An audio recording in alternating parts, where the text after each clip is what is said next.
దేవునికి స్తోత్రములు. ఏమంటున్నాడమ్మా? మళ్ళీ చదువు, అందరూ వినాలి, జాగ్రత్తగా వినాలి వాక్యం.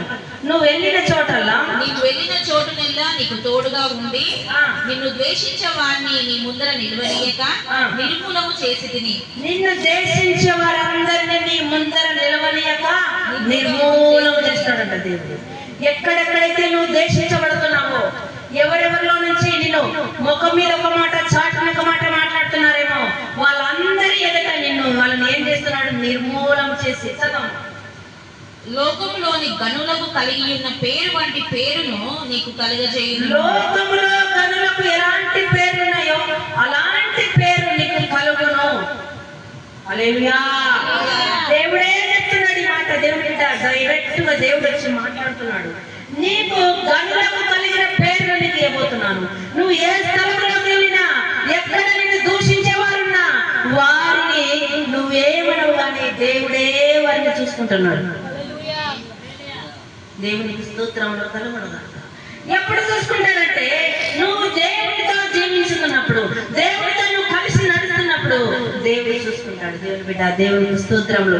దేవుని యందు నువ్వు నడచాలి. దేవుని ఆజ్ఞలలో మనం జీవించే వారిగా ఉంటున్నాలా, దేవుని కార్యాలు చేసేవారిగా ఉంటున్నాలా. ఎలీషా చెప్తున్నాడు, ఏలియా దగ్గరికి వెళ్ళేసి దుప్పటి నిమిదేగానే, అయ్యా నా తల్లిదండ్రులకు చెప్పి నేను ఒక మాట, మళ్ళీ నా తల్లిదండ్రులు నన్ను ఎత్తుకులాడతారు, నేను నీతో వస్తున్నానని ఒక మాట చెప్పేస్తాననేసి ఏలియాకు ఆజ్ఞను అడిగి ఇంటికి వెళ్ళిపోయి మళ్ళీ వస్తున్నాడు.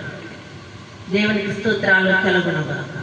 దేవునికి మనం దేవునితో సేవలో ఉంటున్నా, ప్రార్థన చేస్తున్నా, మన దేవుని కంప్లీట్ గా పరిపూర్ణంగా దేవునికి ఆనుకోవాలి. ఇట్లా ఎప్పుడైతే నువ్వు దేవుని హత్తుకొని ఆనుకుంటావో దేవుని బిడ్డ, నీలో ఉన్న రోగాలు, దయ్యాలు, మంత్రాలు, చేతబడులన్నీ నువ్వు వెళ్ళిపోని చెప్పే అవసరం లేదు, నువ్వు ప్రార్థన చేసుకునే అవసరం లేదు. అవే నిన్ను వదిలేసి వెళ్ళిపోతాయి. ఎందుకంటే దేవుడు నువ్వు ఏకమైనవు. ఇక నిన్ను ఎవరి పీడించడానికి ఏ దయ్యానికి అర్హత లేదు. నిన్ను నీకు పట్టిన తరాత్మకు, నీకు మంత్రాలు చేసిన మంత్రానికి వాళ్ళకే పరిసరాత్మలు పడతాయి. హల్లెలూయా. దేవుని స్తోత్రములు. నిన్ను దేవుడు హెచ్చిస్తాడట. గనులకు పేరును నేను నీకు ఇస్తాను అంటున్నాడు. ఎలా చూడు, గనులకు ఏమాత్రం ఎంత గొప్పవారుగా ఉండి మంచి పేరు సంపాదించుకున్నారో, నిన్ను బాధించే వారందరూ వచ్చేసి ఆ యొక్క నిన్ను ఇలా చూస్తారట. నీ దగ్గరికి వచ్చేసి, ఇక్కడ ఒక మనిషి నేను ఒక ఆయన చూశానే అనేసి ఇలా చూస్తూ చూస్తూ అతనికి చూసి మెడల్ నచ్చి ఎత్తుకులాడి ఆ దయ్యానికి, ఆ మాత్రగానికి చేతగా వెళ్ళిపోతాడు. హల్లెలూయా. ఇదిగో గనులకు ఇచ్చే పేరు నాకు దేవుడు ఈ నూతన సంవత్సరంలో ఇస్తున్నాడని చెప్తాం. దేవుడు నాకు గనులకు ఇచ్చిన పేరు ఇస్తున్నాడు. ఈ నూతన సంవత్సరంలో దేవుడు నన్ను దీవించి నాకు మంచి పేరు ఇచ్చి నన్ను దేవుడు బాగు చేయబోతున్నాడు. హల్లెలూయా, హల్లెలూయా, హల్లెలూయా. ఓలిరి మస్తక మరందర రి గ్లోరీ సెహిమనత్రి. ఎబ్రీలకు రాసిన పత్రిక 4వ అధ్యాయం 13, 14 వచనం.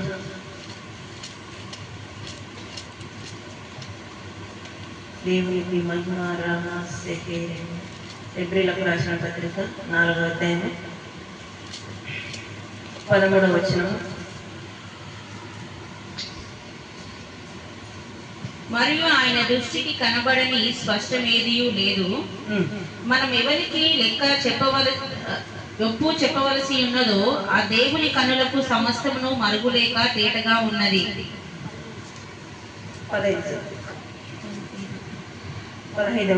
మన ప్రధాన యాజకుడు మన బలహీనతల యందు మనతో సహానుభావము లేనివాడు కాడు గాని సమస్త విషయంలోనూ మన వలననే శోధింపబడినను ఆయన పాపము లేనివాడుగా ఉండెను.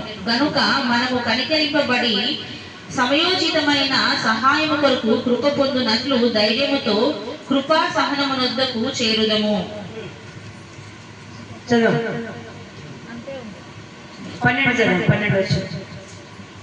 ఎందుకనగా దేవుని వాక్యము సజీవమై బలమైనదై రెండంచులు గల ఎటువంటి ఖడ్గము కంటేనో వాడిగా ఉండి ప్రాణాత్మలను కీళ్లను ములుగులను విభజించునంత మట్టుకును దూరుచు హృదయం యొక్కయు తలంపులను ఆలోచనను శోధించుచున్నది.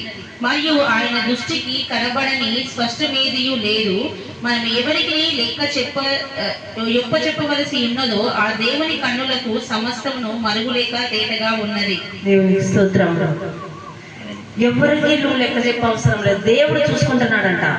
దేవుడు సమస్తమును చూస్తున్నాడు. ఆయన కను దృష్టి నీ మీదకి పెట్టి అని నువ్వు ఏం మాట్లాడుతున్నావు, ఏం చేస్తున్నావు అన్ని ఆయన లెక్కలో రాస్తున్నాడంట.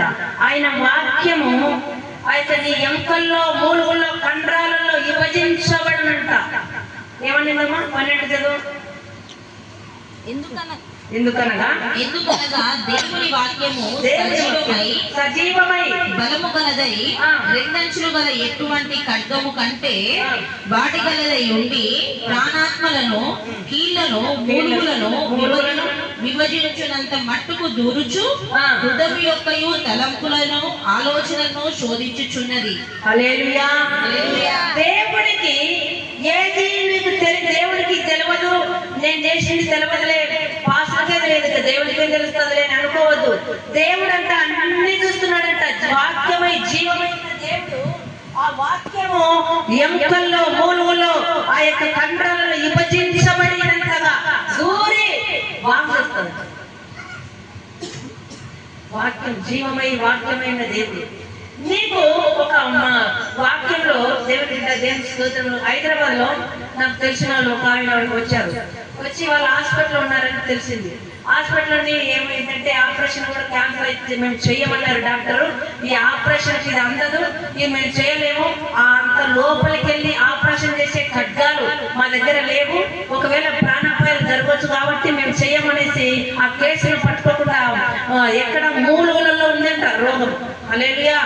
ఎముకల్లో కాదు, మూలుగులలో రోగం అని చెప్తే సరే అని వాళ్ళు దుఃఖంతో వేదనతో 3 రోజులు ఉంటే చనిపోతారు.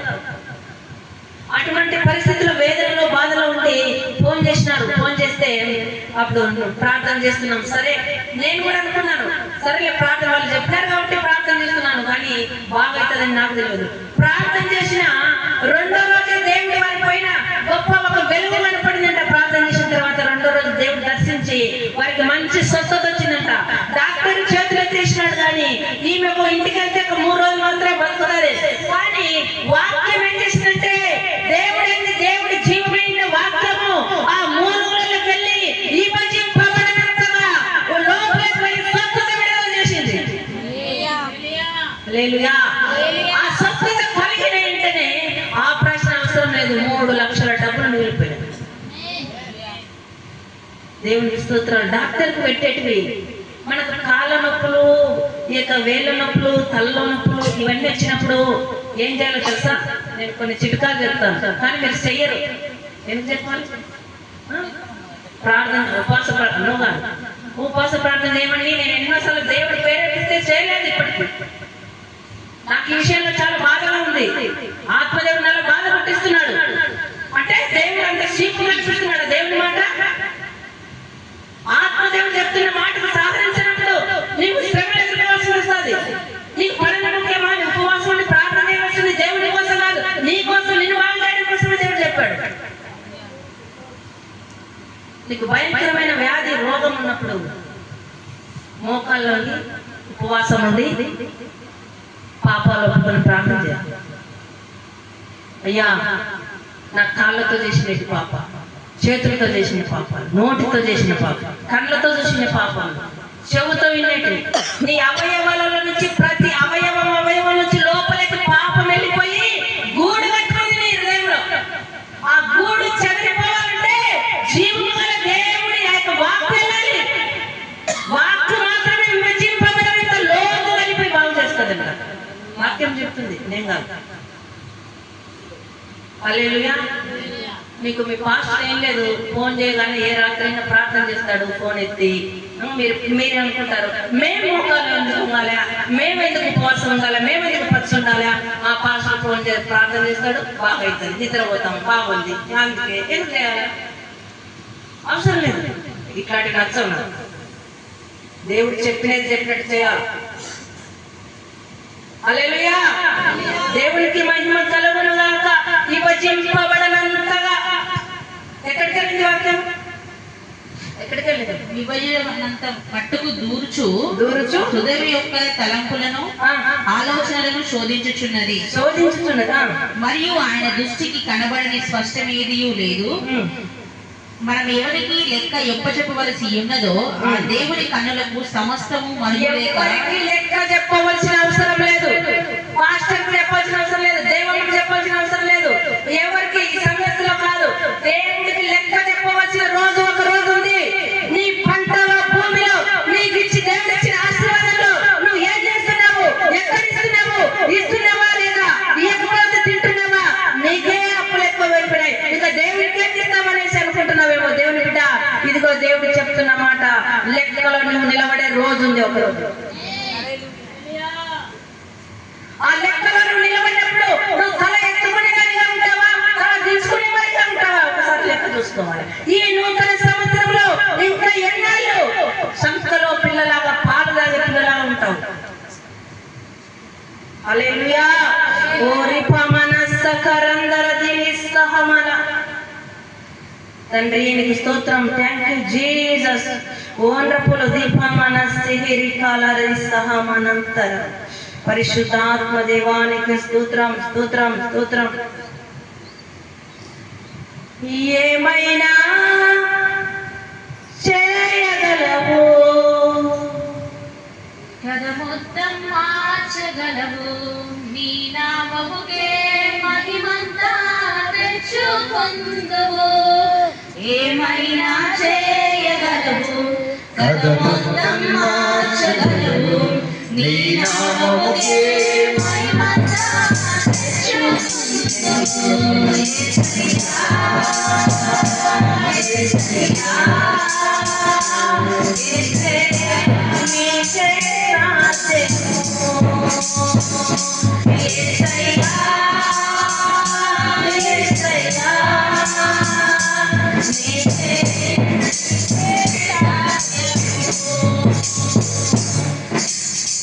హల్లెలూయా, హల్లెలూయా. దేవునికి స్తోత్రం. ఏబేలు గ్రంథం 2వ అధ్యాయము 18, 19 వచనం చదువుకున్నాం. ఓ లారమస్సె కిరిందరాధికార. ఏబేలు గ్రంథము 2వ అధ్యాయము 18వ వచనము, 19వ వచనం. పరిశుద్ధాత్మ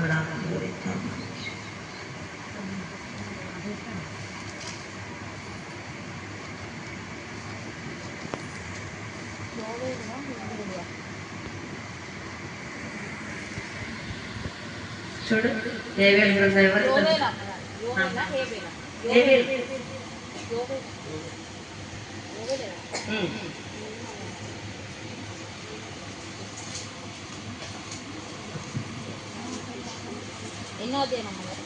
రెండో అధ్యాయము 18వ వచనం, 18, 19. అప్పుడు యెహోవా మన దేశమును బట్టి రోషము పూని మన జనముల ఎదుట జాలి వేసుకొనెను. మరియు యెహోవా తన జనులకు ఉత్తరం ఇచ్చి చెప్పినదేమనగా, ఇంకనూ అన్యజనులో మిమ్మును అవమానాస్పదముగా చేయక మీరు తృప్తి పొందినంతగా నేను ధాన్యమును, కొత్త ద్రాక్షరసమును, తైలమును మీకు పంపించెదను. అందరి తల మీద చేయి పెట్టుకున్నాం. అప్పుడు యెహోవా చదవమ్మా. రోషము తెచ్చుకొని మీకు అన్యజనులకు కలిగిన అవమాన స్థితి నీకు కలగకుండా మీకు తృప్తి నొందినంతగా నేను ధాన్యమును, కొత్త ద్రాక్షరసమును, తైలమును మీకు పంపించెదను. మీకు ధాన్యమును, ద్రాక్షరసమును, తైలమును నేను మీకు పంపించెదను. ఇదిగో ఏబేలు ప్రవక్తకు దేవుడు మాట్లాడుతున్న వాక్కు ఇది. ఈ సంఘానికి, సేవకుల కుటుంబానికి ఈ దేవుడు ఇచ్చే వాగ్దానం ఇది. నేను ముగించాలనుకుంటే దేవుడికి బయలుపరుస్తూ ఉన్నాడు. దేవుని బిడ్డ, దేవునికి మహిమ కలుగును గాక. నీవు ఎక్కడ అవమానపడినావేమో, అన్ని జనుల మధ్యలో నువ్వు ఎక్కడ అవమానపడినావో, నీ పక్షమున దేవుడు లేకపోతే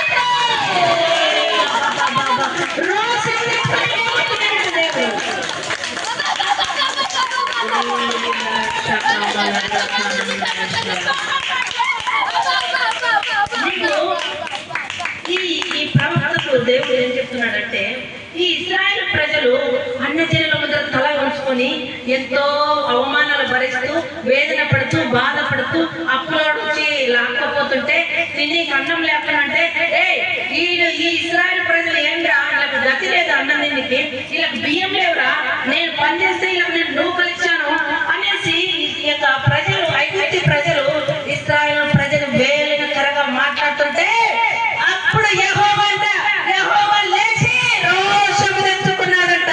నేను ఇశ్రాయేలు ప్రజల పక్షమున లేచి నిలబడి రోషము తెచ్చుకొని ఇదిగో ఆయన జనులను మీదికి అవమానకరంగా ఉండరు. నేను తైలమును ద్రాక్షారసమును మీకు నూనెను ఇంకేంటమ్మా ద్రాక్షారసము ధాన్యమును ద్రాక్షారసమును తైలమును నేను నీకు పంపించబోతున్నాను.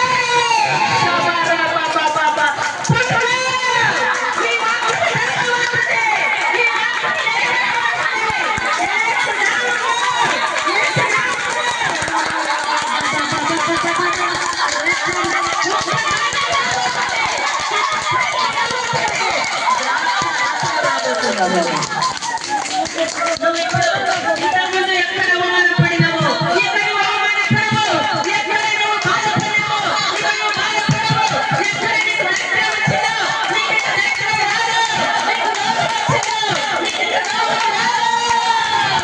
రోషము తెచ్చుకొని యెహోవా దేవుడు నీ పక్షమున లేబోతున్నాడు. రోషము తెచ్చుకొని యెహోవా దేవుడు లేచి నిలవబోతున్నాడు. నీ పక్షమున రోషం తెచ్చుకొని నిలిచినోడు సామాన్యుడు కాదు. చెప్దాం, నా పక్షమున రోషం తెచ్చుకొని నిలిచినోడు సామాన్యుడు కాదు. ఈ భూమిని సృష్టించిన సృష్టికర్త నా పక్షమున లేచాడు. నాకు అవమానాన్ని చేసి ఆయన రోషం వచ్చింది. నీవు అవమానం అందుకుంటుంటే యెహోవా దేవుని కంటే రోషం వచ్చిందట. నా కుమారుడు, నా కుమార్తెను నువ్వు ఏం మాట్లాడుతున్నావురా, ఏం వేల చేస్తున్నావురా, ఏం పోతు మాటలు మాట్లాడుతున్నావు. నా ప్రజలకు నేను దీవించబోతున్నాను, నా ప్రజలకు నేను ధాన్యం ఇవ్వబోతున్నాను, నా ప్రజలకు నేను ద్రాక్షారసం ఇవ్వబోతున్నాను, నా ప్రజలకు నేను తైలమును ఇవ్వబోతున్నాను. ఇదిగో జరగబోతుంది. ఎంతమంది నమ్ముతున్నారో, ఎంతమంది వాగ్దానాలను జీవిస్తున్నారో వాళ్ళందరూ ఈ కొత్తమైన చూడబోతున్నారు. ఈ నూతన సంవత్సరంలో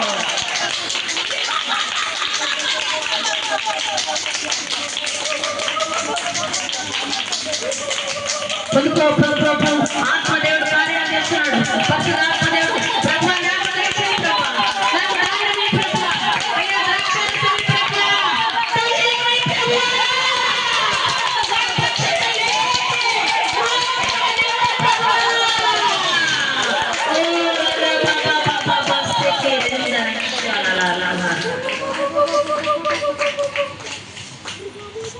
ఆయనకు నిన్నొక మాట అంటుంటే ఆయనకు రోషం వచ్చి లేచి అన్ని నీకు ఇవ్వబోతున్నాడు, అన్ని ఆశ్రయించబోతున్నాడు.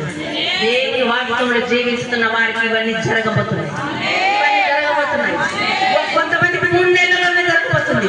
3 నెలల్లోనే ఇదిగో దేవుడు తన సేవకుడికి 3 నెలల్లోనే దేవుడు చేయబోతున్నాడు. అన్ని